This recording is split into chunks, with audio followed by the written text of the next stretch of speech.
We're here in the parliamentary precinct at the Newminster parking opposite the parliament that we're more used to.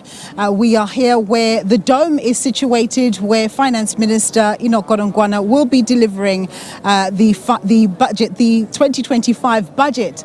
Of course, he was supposed to deliver a budget on the 19th of February, but the VAT story crept in, and the rest, as they say, is history. Here we are on the 12th of March, and just moments away before we're expecting to see him. Traditionally, we usually expect to see the Finance Minister and his colleagues walk into the place where he's going to deliver his speech about 15 minutes or so before that occurs. So we are hoping that that does happen. As you will recall, last time things didn't go according to plan, and when it sort of passed some minutes past 2 o'clock, we became very concerned that things were not going to happen as we had thought, and indeed that was the case. We hope that indeed, whether there's a VAT increase or not, that he will table the budget, and the parliamentary processes that need to go ahead will go ahead, and Parliament will then vote on the budget proposals that he puts forward. With me, I do have Levan Gopal. He is the director at Merchant Africa, to give us some of his views. Levan, thank you very much for joining us. So we do see that a lot of the dignitaries are coming in, filling up the place, which is positive because it gives us a sense that indeed this thing is actually going to go ahead.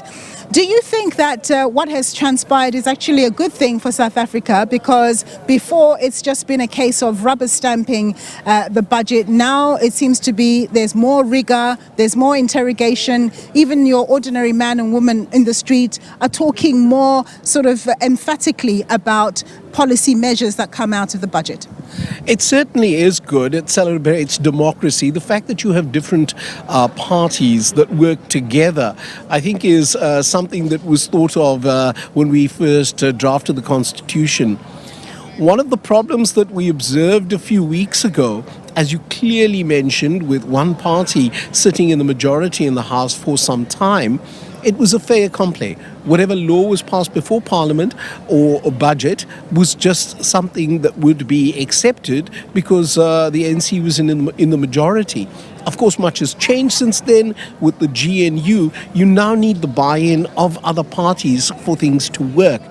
I believe that in the past few weeks, you would have had the different parties having an opportunity to discuss the finer details of this budget.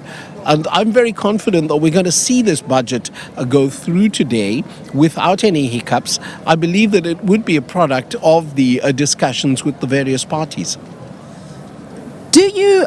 Are you worried that, for so many years we've been talking about the need for structural reforms?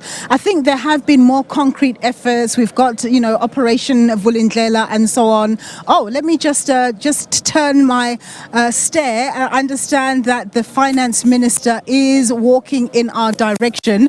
We don't have exact... Okay, I'm beginning to see him. He's in our line of sight.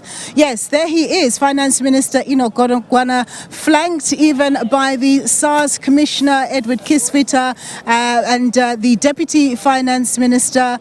He's flanked by his colleagues. They are heading into the dome where we are expecting him to deliver the budget speech at 2 o'clock on the dot.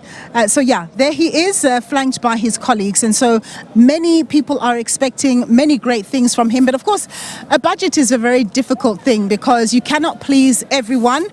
You have limited financial resources and so many economic prerogatives that you must try and address. So this is a very challenging thing indeed. I mean, isn't it? I mean, they're limited resources, but there's so many things that we need to achieve, Levan.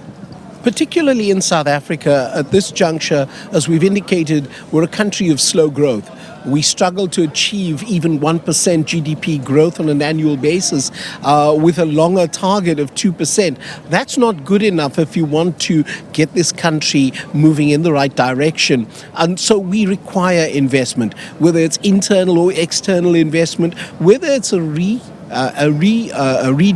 of some of the different aspects of the budget just to kickstart investment again. Levan, I do want to just interrupt you. We're going to take a very quick break and then we'll continue with our broadcast.